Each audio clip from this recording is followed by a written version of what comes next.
Muchos de nosotros, o de ustedes, conocieron al Señor en esta congregación, en el movimiento de renovación espiritual, con el discipulado, fueron formados, y algunos venimos de raíces evangélicas, yo particularmente de raíces pentecostales.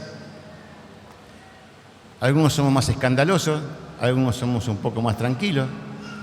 Pero bueno, el Señor nos llamó en diferentes lugares y en un momento de la vida, el curso de nuestras vidas nos trajo a donde estamos hoy, a esta hermosa familia del Señor. Pero antes de hablar de eso, algunos conocen fragmentos. Yo hice un recorrido chiquitito de mi testimonio, cómo conocí al Señor. Para no extenderme, lo hice bien como un cuadro sinóptico. En octubre del 69, a raíz de una enfermedad que lo llevó a la muerte a un tío nuestro, conocimos al Señor. Mi mamá, yo tenía 9 años, mi hermano tenía 3, conocimos al Señor. Mi mamá se entregó al Señor el primer día, jamás desvió la vista, rindió todas sus cargas. Mi búsqueda de Dios venía de antes, mucho antes. Yo tenía 6 años, 7 años. Mi casa era un infierno. La familia se llevaba mal. De hecho, entre mis padres había hasta agresión física. Mi abuela era una ferviente católica, una mujer muy creyente, y ella me enseñó a rezar en ese momento desde muy chiquito. Y ella me arrodillaba y me decía: habla con Jesús y decirle las cosas que vos tenés para decirle. Yo iba a una escuela de primero y segundo grado, fui a escuela de curas y teníamos una libretita, estábamos obligados a ir todos los domingos a misa y llevar el sellito en la libreta de que habíamos ido a misa. A la tercera vez que fui a misa, cambió mi óptica, aún con esa poca edad. Yo iba con gusto. Había un varón de Dios como segundo cura en esa capilla, un hombre de 30 años, que luego entró en el movimiento carismático. Y cuando entró en el movimiento carismático lo echaron a España. Vos sabés de qué hablo, Omar, ¿no? Lo echaron a España. Pero este hombre nos juntaba a todos los chicos y nos hablaba del Señor. Y yo ahí comencé una búsqueda de Dios. Hasta que en el año 69 Dios llegó a nuestra casa. Ahí me metí en la escuela dominical, ahí comenzamos. Mi carpeta era una pinturita, yo iba a la escuela dominical, hacía todo. En el año 71 comienzo a estudiar música, ahí comenzó mi pasión por la música. Hice 6 meses de guitarra, la guitarra no era lo mío.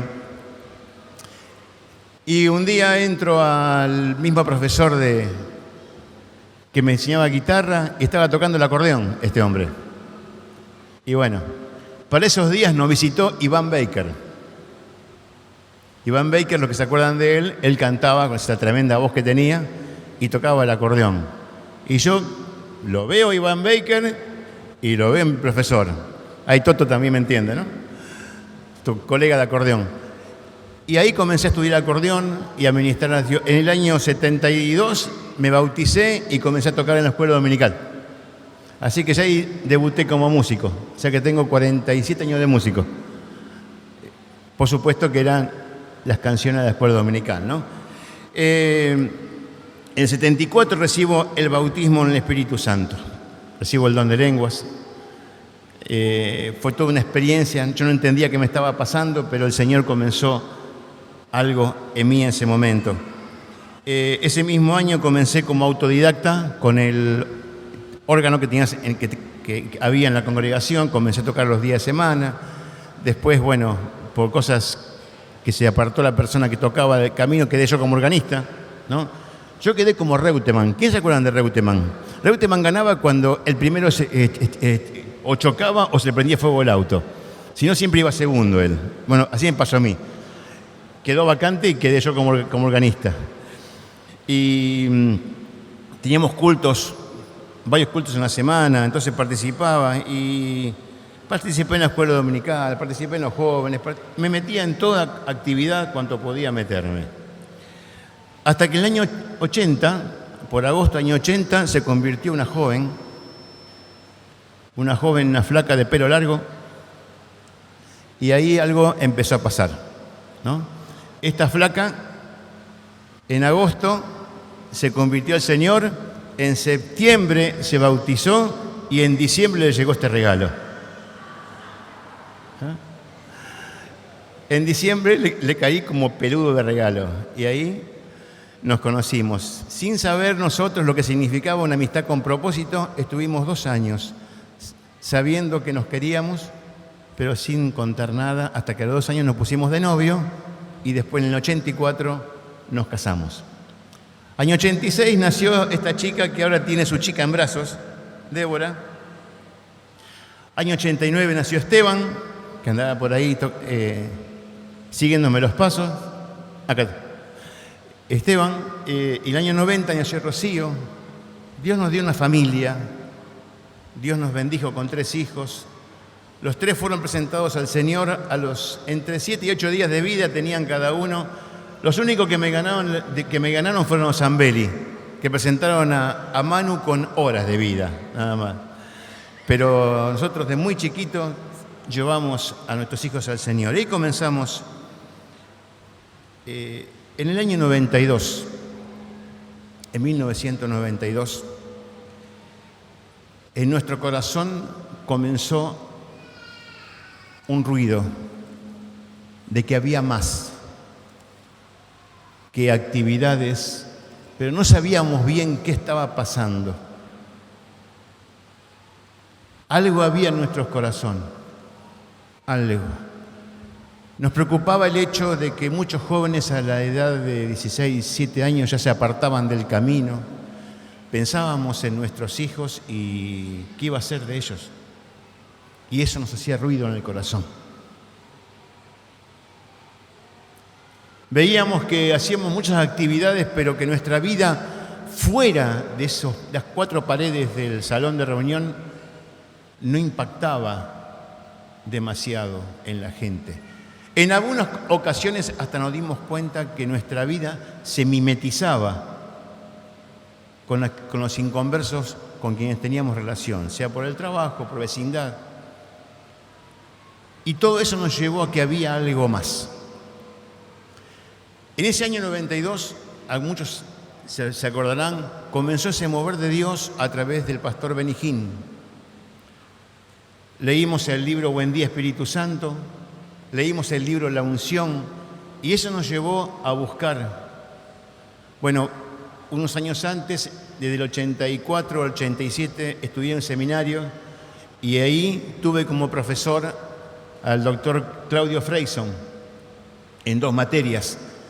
Y sabía que Claudio era el portavoz de este mover acá en la Argentina.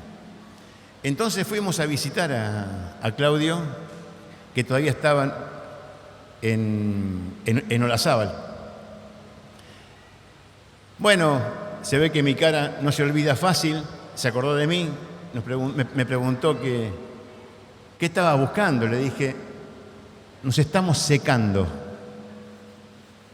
Sentimos secos. Bueno, como a muchos les pasó, ahí el Señor se manifestó, nos caímos, no nos podíamos parar. Algo pasó. Bueno, comenzamos con otra mentalidad, pero no era suficiente. De hecho, yo dirigía el culto con el acordeón los miércoles, y ese primer miércoles que dirigimos el culto, Marta me ayudaba, dirigíamos el culto y en un momento yo digo, reciba más del Señor. Se me cayeron 3, 4 personas. Yo no entendía qué estaba pasando. Entendíamos que Dios me estaba mostrando algo. Pero con todo eso y todo, algo faltaba. Orábamos, doblábamos nuestras rodillas, ayunábamos. Señor, ¿qué es eso más? Hasta tuve una experiencia con el Espíritu Santo terrible. Estaba en mi pieza orando, arrodillado, junto a mi cama y usted puede estar con los ojos cerrados, pero cuando alguien pasa por al lado, usted lo siente, ¿verdad que sí? Yo sentí como que alguien se sentaba en la cama y cuando abro los ojos no había nadie. E inmediatamente la pieza se llenó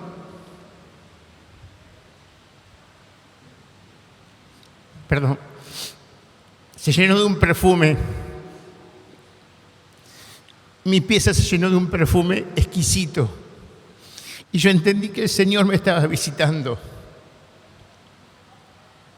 Y entendí que Dios estaba escuchando nuestra oración. Dios me estaba llevando hacia ese algo más. El 4 de enero de 1993, yo participaba, como era encargado de obra, participaba de los encuentros unidos de pastores de San Martín y 3 de febrero. Y estaban presidiendo Hugo Baravalle y Antonio Yomadowski, muchos lo conocen. Y yo era muy orgulloso. Estaba viviendo situaciones familiares en la congregación y problemas, cosas que me angustiaban, pero yo no la quería contar porque quería conservar mi imagen, ¿no? Yo callaba la boca. Y Dios a estos hombres de Dios les reveló lo que me estaba pasando, hasta con nombres y apellidos. Y yo sentí mucho miedo delante de Dios. Me di cuenta que estaba ante algo muy superior a mí. Y ese día, bueno, nos quebramos, oraron por mí, nos ministraron a mí, vinieron a mi casa después, esa misma noche, ministraron a Marta, y ese día, el 4 de enero del 93, Dios puso una bisagra en mi vida. Entendí que Él me estaba, yo no sabía todavía qué era algo más, pero yo entendí ese día que Dios me estaba llevando hacia donde Él me quería llevar. Una anciana, a la que no recuerdo ni siquiera el nombre, mire usted, porque venía cada tanto, una mujer que cuando venía a las reuniones, porque era muy mayor, se arrinconaba y oraba mucho. Yo la veía orar mucho a ella. Esta hermana vino, me agarró del brazo y me dijo, hermanito Luis Emilio, hablaba así muy pausadito, hermanito Luis Emilio, Dios me dice que usted siga la señal de Abraham.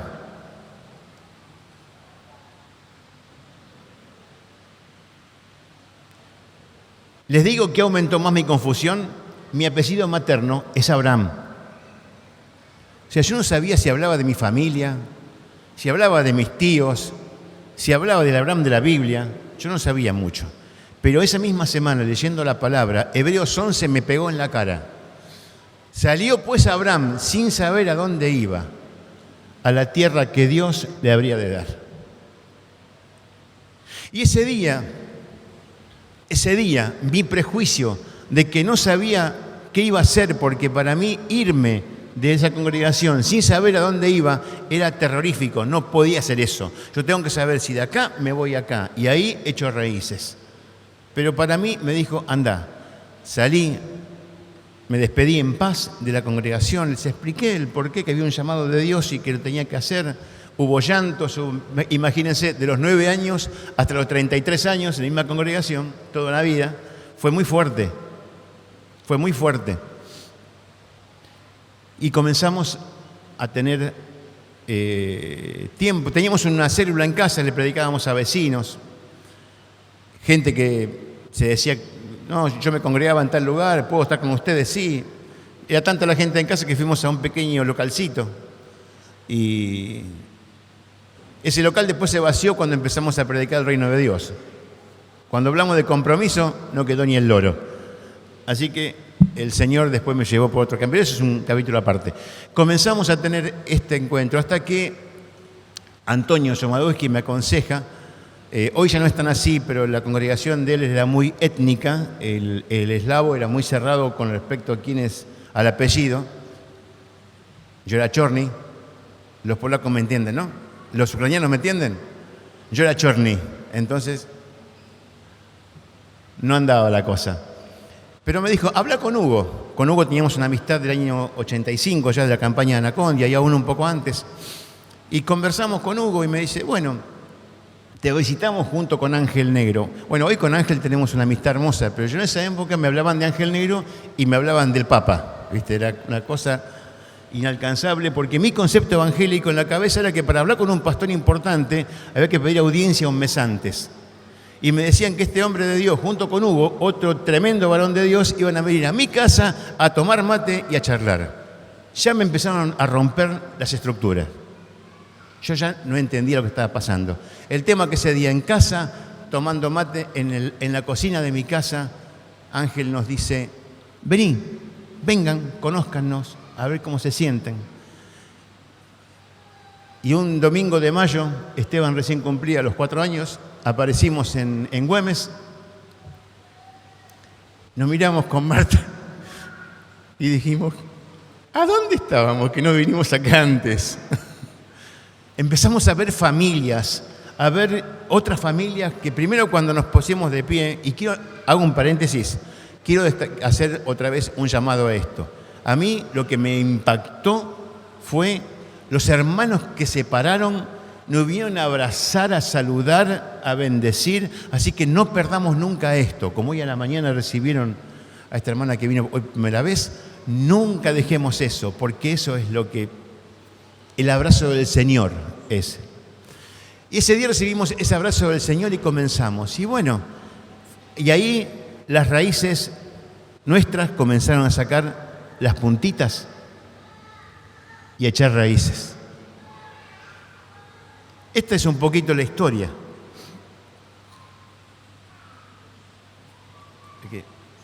Lo escribí, pero al final lo dije de memoria. Bueno, comenzamos a entender ahora que la vida tenía cambios. Lo primero que entendimos es que teníamos que reemplazar más relación que reunión. Yo venía a una congregación que teníamos culto miércoles, sábado, domingo, domingo en la mañana, escuela dominical, domingo en la noche, el culto, y el culto en verano era más temprano para que no se hiciera de noche, y así, no, perdón, en invierno, y entonces terminabas una cosa y empezabas con la otra, y tanta actividad era que no tenías tiempo para... Es más, con los hermanos fuera de la congregación ni nos veíamos, porque era toda actividad, actividad. De repente, el primer paso fue un grupo casero. En esta relación tan maravillosa conozco a otro tremendo hombre de Dios, Dani Romero, que está entre nosotros. Daniel Romero estaba liderando un grupo casero en casa de los Gómez Cuña, hoy todos también con nosotros. En esa época, bueno, Andy era adolescente, Marisa era chiquitita, y comenzamos a vincularnos con este grupo casero. Y comenzamos a entender y otras cosas que, yo digo, después de unos meses, con los años apliqué otra expresión. Y la expresión que hoy explico es: hubo que formatear el disco. Los que tienen computadora saben lo que es, ¿no? ¿Qué pasa cuando uno formatea el disco? Lo borrás. Cuando le reinstalás el sistema, hay cosas que vuelven a aparecer. O sea, yo no hablo en detrimento de todo aquello en lo que fui formado cuando me entregué al Señor, recibí el bautismo del Espíritu Santo, me enseñaron a predicar el Evangelio, me corrieron a escobazo más de una vez por predicar puerta a puerta. Todo eso no lo tiro a la basura, al contrario, lo atesoro.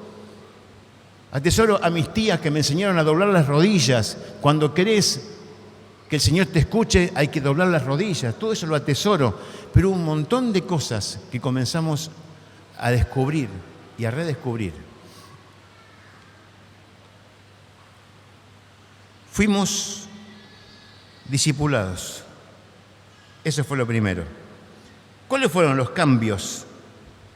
El primer pasaje que quiero leer lo cantamos recién. La verdad que Oscar estuvo repetir esta canción porque fue el primer pasaje que yo quería leer. Filipenses capítulo 2, el 8 al 11. No lo busque porque va a aparecer acá. Y estando en su condición de hombre, se humilló a sí mismo, haciéndose obediente hasta la muerte y muerte de cruz. Voy al 11 directamente. Y toda lengua confiese que Jesucristo es el Señor, para gloria de Dios el Padre. El primer sentido fue un nuevo entendimiento para mí de qué significaba que Jesucristo es el Señor. escuché por primera vez en mi vida, aún había yendo a seminario, la palabra Kyrios, explicada y entendida como lo que Kyrios significa. El soberano, el amo absoluto, el único con derecho. Entendí que Jesucristo era el Señor, el dueño de mi vida. Y que por años le prediqué a la gente, crean Jesucristo como su Salvador. Y me di cuenta que eso no es bíblico. En ningún versículo de la Biblia dice que yo tengo que confesar a Jesucristo como mi Salvador. Pero en Romanos capítulo 10, versículos 9 y 10, dice que si confesares con tu boca que Jesús es el Señor y creyeres en tu corazón que Dios le levantó de los muertos, serás salvo. Porque con el corazón se cree para justicia, pero con la boca se confiesa para salvación. Ahí entendí la segunda realidad en mi vida que no estaba establecida. Jesucristo era mi dueño, mi Señor, mi autoridad máxima. Y Dios me seguía dando vuelta la cabeza, me explotaba la cabeza porque yo no podía entender todo esto. Perdón, no es que no lo podía entender, corrijo. No podía creer cómo tantos años no, habiendo leído la palabra y teniendo la misma Biblia antes que ahora, yo usé la misma Biblia de los 12 años hasta los 33. Que después, bueno, Dios lo bendiga al que lo hizo, pero me la robaron. Me robaron una Biblia. Pero bueno, que Dios lo haya hecho convertir al Evangelio con esa Biblia, ¿no? Pero bueno, era la misma Biblia. Y el mismo pasaje ahora me estaba diciendo algo nuevo, algo distinto. Entendí que Jesucristo era el Señor de mi vida, de mi familia. Marta y mis hijos no eran míos, eran del Señor. De mi mente. O sea, toda mi mente ahora tenía que tener mis pensamientos cautivos a la obediencia a Cristo. Entendí que ahora mi mente no era más mía, era del Señor. Que mi mente tenía que trabajar, elaborar de acuerdo a la voluntad del Señor. Entendí que era el Señor de mi trabajo, el Señor de mis bienes, el Señor de mi casa, el Señor de mi coche, el Señor de mi ropa, hasta de lo que tengo puesto encima ahora. Nada es mío. Yo no podía entender antes eso y ahora lo estaba viendo. El Señor es el dueño de todas las cosas. Y ahora lo estaba viendo. El segundo punto era vivir con coherencia. 1 Pedro 1:15 tomó un nuevo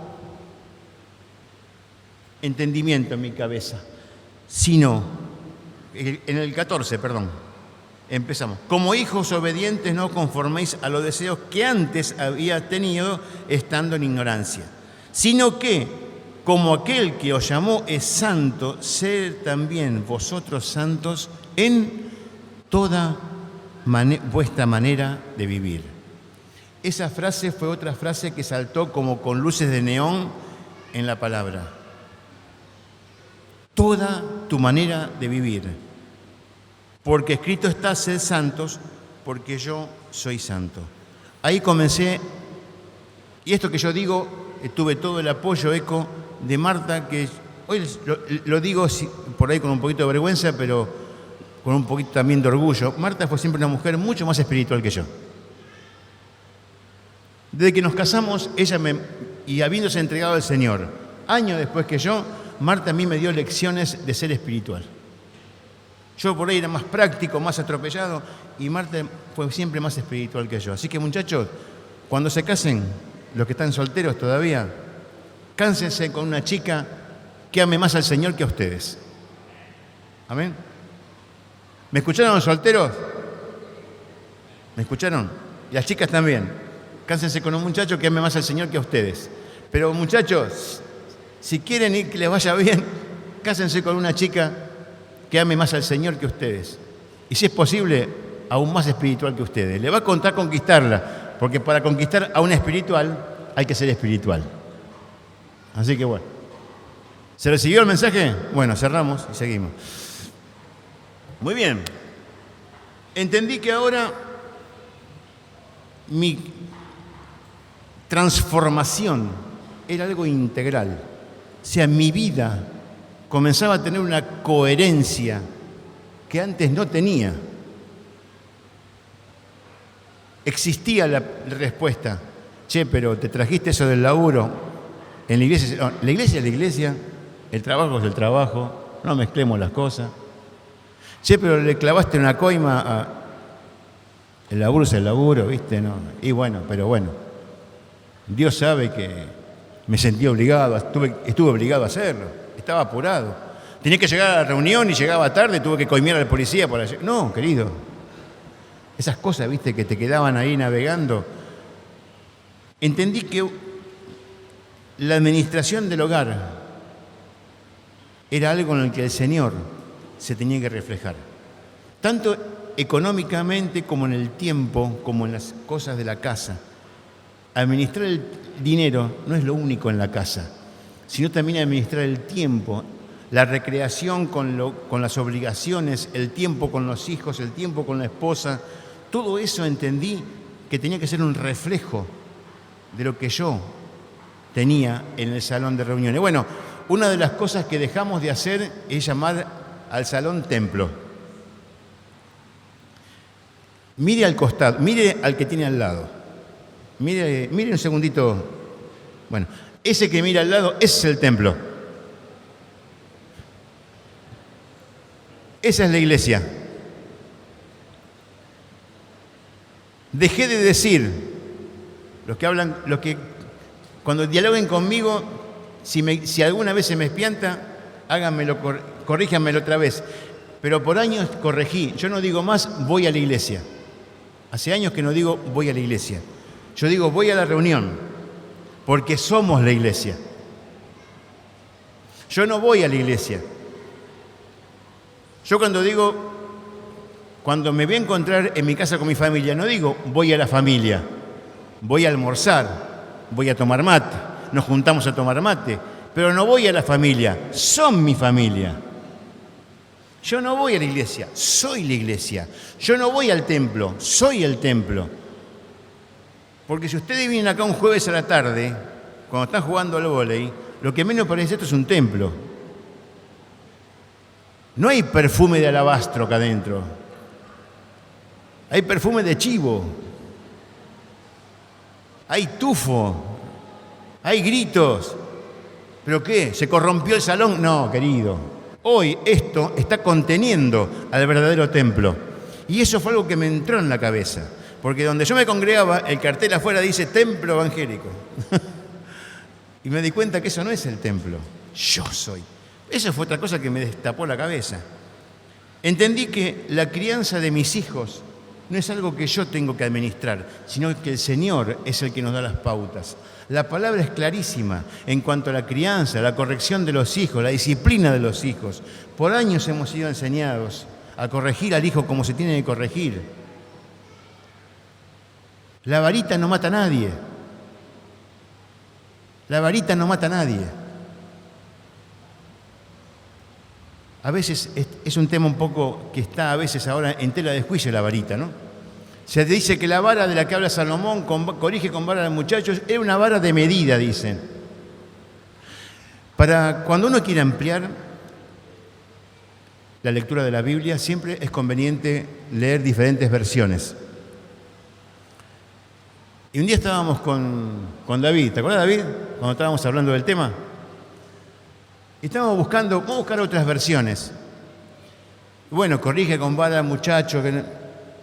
Y de repente otra versión dice, corrígelo con la varita. Un par de azotes no... Así dice, un par de azotes no lo va a matar. O sea, no hablaba de una medida. Hablaba de un par de chirlitos. No un palo de escoba. A ver si entendemos. Ese que pica, pero no daña. El chirlito sin ira, sino explicado. En la región del cuerpo que Dios creó gordita y redonda, que la creó para poner inyecciones y para corregir. Ahí. O sea, no, entendimos varias cosas. Entendimos que al hijo hay que hablarle, hay que transmitirle, pero por sobre todas las cosas, nuestros hijos nos van a copiar. Y entendimos que el principal elemento de enseñanza eran los modelos que yo le doy a mi hijo. Yo no puedo prohibirle a mi hijo hablar con palabras groseras si yo soy grosero para hablar. Si no, va a pasar como el cuento de papá cangrejo, que corregía al nene cangrejo porque caminaba de costado. ¿Y cómo querés que papá cangrejo camine de derecho el nene si vos también caminás de costado? Entonces, es un cuento infantil, pero es una realidad. Y aprendimos que la crianza de los hijos tenemos. Yo nunca había escuchado de un púlpito hablar de economía del hogar. Y estábamos en Güemes y un día Eduardo Dúo dio un mensaje espectacular sobre la economía del hogar. Y Marta y yo nos mirábamos, ni una hicimos bien. ¿Viste cuando decís? Hay dos modos de enseñar. Esto es lo que se debe hacer y esto es lo que no se debe hacer. Bueno, nosotros estábamos del lado de esto es lo que no se debe hacer. Así estábamos. Otro día, la crianza de los hijos. Y fue tremendo escuchar cómo criar a nuestros hijos. Fue toda una vuelta de página. Y eso fue todo el formateo del disco que Dios nos dio y nos reinstaló sistemas nuevos. El trato con mi esposa, o en el caso de los esposos de las esposas con su esposo, el trato entre nosotros, el diálogo, el cuidarla como brazo frágil, la sujeción al esposo, fue toda cosa que fuimos aprendiendo después. Entendimos es que la iglesia de Dios es la familia de Dios, no una institución. Es la familia de Dios. Si lees Hechos capítulo 2, del 41 al 47, no lo vamos a leer. El 44 dice, todos los que habían creído estaban juntos y tenían en común todas las cosas. Y vendían propiedades y sus bienes y le repartían cada uno según la necesidad. Y perseverando unánime cada día en el templo y por las casas. Y ahí entendimos que no era la iglesia el lugar. No era la iglesia la reunión, la iglesia es la familia de Dios. Y no importa si es en el salón de reuniones, si es en una casa, si es en unas vacaciones juntos, si es en donde fuera, ahí está la iglesia de Cristo. Ahí está la familia de Dios. Eso fue otro concepto que Dios nos instaló en la cabeza. Nosotros, la iglesia era el salón, el lugar y la reunión. Afuera, cada uno es cada uno. Entendimos que somos la iglesia, el cuerpo de Cristo caminando en la tierra, los que mostramos a Cristo. Ustedes saben que yo vine hoy porque ven mi cuerpo acá parado. Ustedes saben que yo les hablo porque es mi voz la que escuchan. El mundo sabe de Cristo y escucha a Cristo porque su cuerpo está en la tierra, que es la iglesia. Porque su voz se oye en la tierra, que es la voz de la iglesia, tu voz predicando. Y hago otro paréntesis. Fue muy triste, si bien Dios nos dio victoria al hacerlo, que los viernes en las plazas fuéramos 10, 15 personas, cuando somos 400 personas de cada domingo. Porque la voz de la iglesia la voz de Cristo es la voz de la iglesia predicando un viernes en la plaza también. Y eso lo entendí que mi voz es la voz de Cristo. Yo voy a decir lo que Cristo quiere que diga, porque mi vida le pertenece. Y ahí vuelvo de vuelta al concepto de que es mi Señor, y vuelvo al concepto de que Él vive en mí, y todo es una maravillosa armonía de nuevas y diferentes informaciones que invadían mi cabeza, y digo, ¿y esto cómo me va a quedar en la cabeza? El Espíritu Santo se ocupa. El Espíritu Santo nos hace nuevas personas y Él se mete en tu cabeza y en tu corazón e implanta todas estas cosas día a día en tu vida a través de su obra. Amén. Entendí la necesidad de ser discipulado. Entendí que teníamos que estar relacionados. Entendí que teníamos que estar sujetos a alguien, acoyuntados al cuerpo con alguien. ¿Cuánto hace que por ahí no te reunís con tu hermano mayor en la fe, le abrís el corazón? ¿No? A mí me hizo tanto bien. Me hizo tanto bien. Cuando se sentaba conmigo mi coyuntura, en ese tiempo Daniel Romero, y yo le abría el corazón y le contaba, y él abría y comenzábamos a tener... Hay una expresión muy humana que dice, yo no tengo por qué rendirle cuentas a nadie. Y es tremendo decir eso, porque tenemos que vivir como aquellos que han de rendir cuenta. Porque de cada cosa que hacemos, el Señor es el observador. Entonces entendí que teníamos que estar relacionados, mi familia relacionada con otras familias, sea en grupo casero, sea en las reuniones del domingo, sea en las actividades, picnic y un montón. Así como en Hechos, todos tenían en común todas las cosas. Una vez le dije a un hermano en Cristo, más joven que yo, si te es igual, si no tenés diferencia en tu corazón entre estar juntos, hablo siempre de recreación, juntos con tus hermanos en Cristo y en una recreación con los inconversos, cada uno con su identidad, si no tenés diferencia entre uno y otro, algo muy peligroso te está pasando. Porque tu identidad se está enturbiando. Entonces, yo entendí que ahora mi identidad era con Cristo y comencé a disfrutar de la comunión con mis hermanos. Comencé a tener encuentros de varones. Hicimos en el año 94, habrá sido 95, que Esteban era chico. Esteban y yo fuimos, porque fue una salida ¿te acordás? De varones con sus hijos varones. Y fuimos a pescar a Recife. Había habido una crecida del río.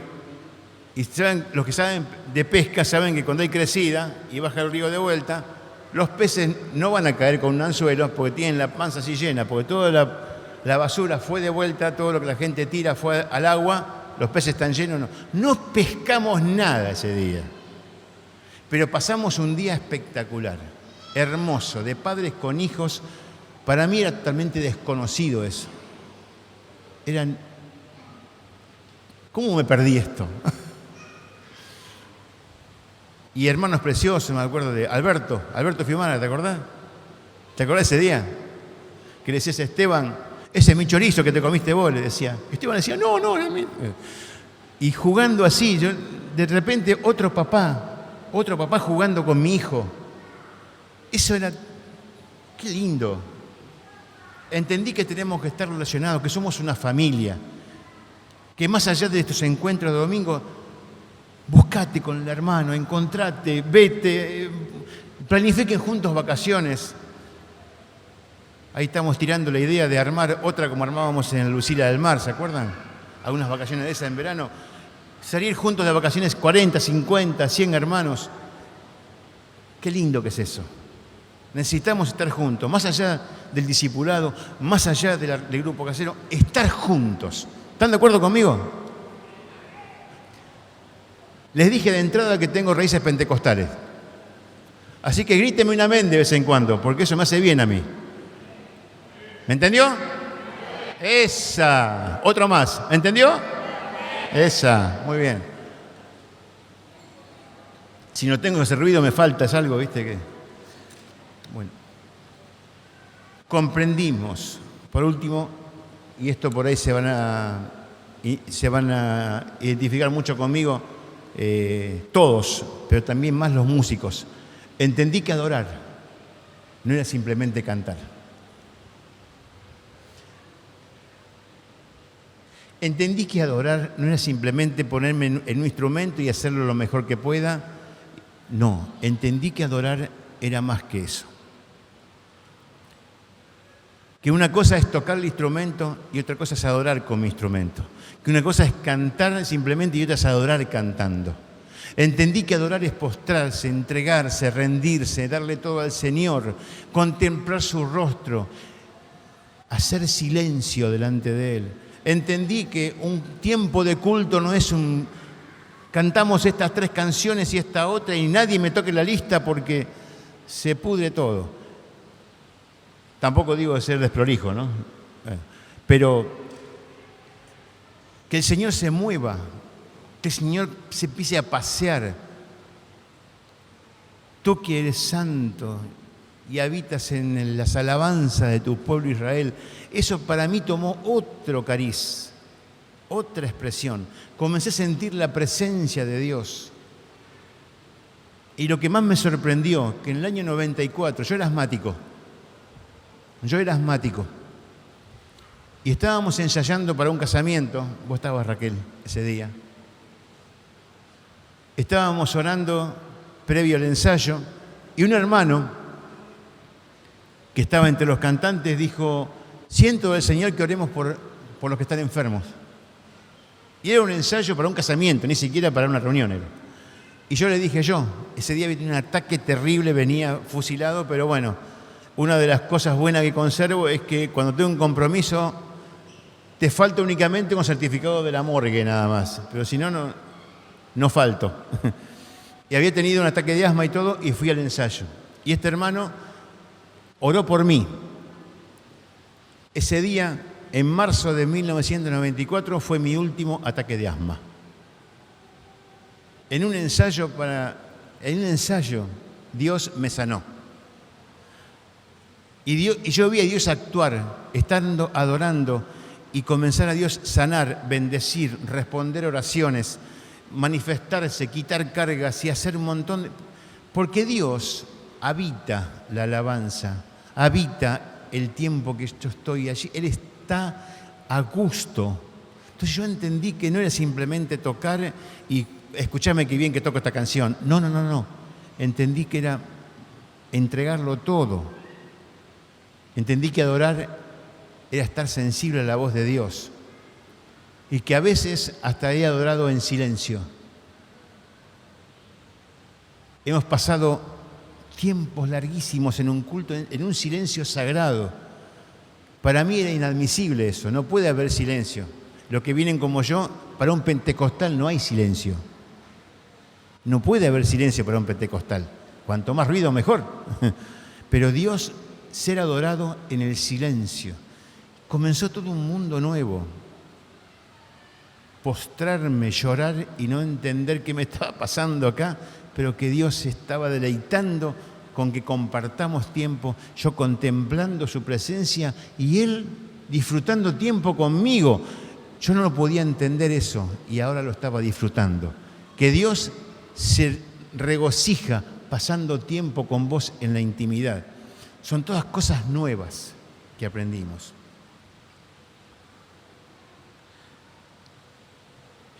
La vida del discípulo no es la vida de un miembro de una congregación, de un miembro de una entidad. La vida del discípulo es la vida de un miembro del cuerpo de Cristo, que está insertado, que está funcionando en relación al funcionamiento de los demás miembros. Efesios 5:16 dice que cada uno ha coyuntado al cuerpo según la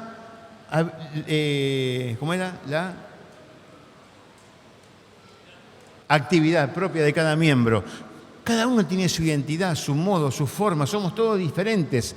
La mano es toda distinta, pero cada dedo funciona en relación al otro.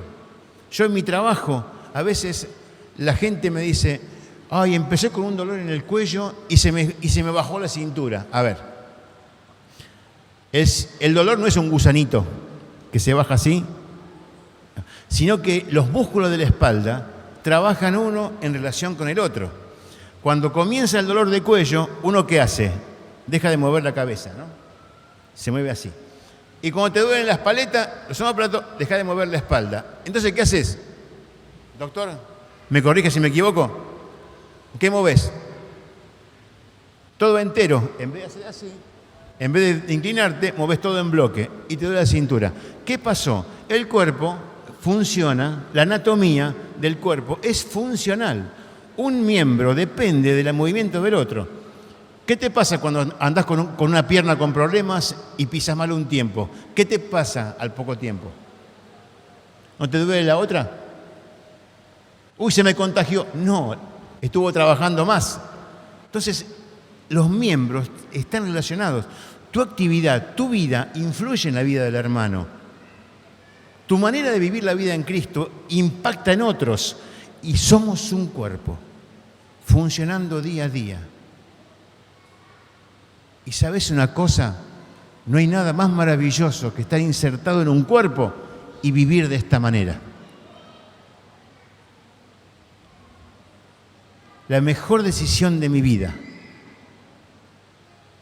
la mejor decisión de mi vida fue decirle al Señor que tu reino se establezca en mi vida. La mejor decisión de toda mi vida. Jesucristo es el Señor de mi vida. Tu autoridad, tu gobierno, reposa en mi vida, en mi familia, en mi trabajo, en mi mente, en mi tiempo. Nada es mío, todo es tuyo. Romanos 11:36, porque de Él, por Él y para Él son todas las cosas. Eso es lo mejor que me pasó en la vida. Con todo esto, hermano, trato de decir que no es que Dios me trajo de un lugar malo, sino distinto. Dios reemplazó mis estructuras por orden. El reino de Dios rompe estructuras, pero no quedas a la deriva. Rompe estructuras humanas o nuestras para reemplazarlas por el orden que el Señor nos da a través de su palabra. Las prioridades, Dios, familia, obra, todo en su lugar, todo como tiene que estar. Cuando no hay orden, hay desprolijidad. Nunca alcanza el tiempo ni el espacio. Es como un placar. Si vos en un placar abrís y tirás y tirás y tirás, llega un momento que abrís las puertas y se te viene todo en la cabeza. Pero nunca le pasó que abre un placar, saca las prendas, las dobla, las pone de vuelta adentro y sobra espacio. Bueno, el reino de Dios es como ese placar. Pone orden. Y Dios nos puso orden. Hubo cosas del desorden de mi vida que tuve que pagar consecuencias laborales, familiares, años atrás, las que el Señor no solamente nos restauró, sino que las utilizó para moldearme. Porque hubo partes de mi vida que Dios las moldeó como barro el alfarero. Y otras partes de mi vida que tuvo que haber fuego, yunque y martillo. Porque era más duro. Pero el Señor se encargó. Y no digo que haya acabado ya, todavía el Señor sigue formando en mi vida. Como cantamos a veces, ten paciencia, su obra en mí no terminó. Pero sigo adelante. Y como Pablo decía, y no es que lo haya alcanzado ya, sino que prosigo el blanco, la meta. ¿Cuál es la meta? Mi meta es ser como Jesús. Uno de los conceptos erróneos que tenía yo como evangélico era, mi meta es el cielo. No, mi meta no es el cielo. Ese es mi galardón, mi premio el día de mañana. Mi meta es ser como Cristo. Mi meta es ser un pequeño Cristo, así como nos decían cristianos, que eran cristitos en la tierra. Yo quiero ser eso, un cristiano de verdad, un reflejo de Cristo en la tierra. Esa es mi meta. Les quiero compartir esto porque si hay algo que ha marcado mi vida, fue realmente entender la importancia y la profundidad de ser un discípulo de Cristo. El discípulo es aquel que es semejante a su maestro. Así que yo te animo en esta mañana a que si todavía te pasa como a mí, ¿no?, que seguimos ajustando cosas, que realmente tu vida sea la vida de un discípulo. Vinculate con el grupo casero, con los hermanos, no faltes porque sí. Tampoco los domingos. Te dicen, vamos el domingo, ¿no puede ser el sábado? ¿No puede ser a la tarde? Trata de priorizar la comunión con el cuerpo de Cristo. Encontrate con tu coyuntura, orá. Júntate con otros a orar, a compartir. En cuanto a honra, prefiriéndonos entre nosotros. No. Júntate con otros.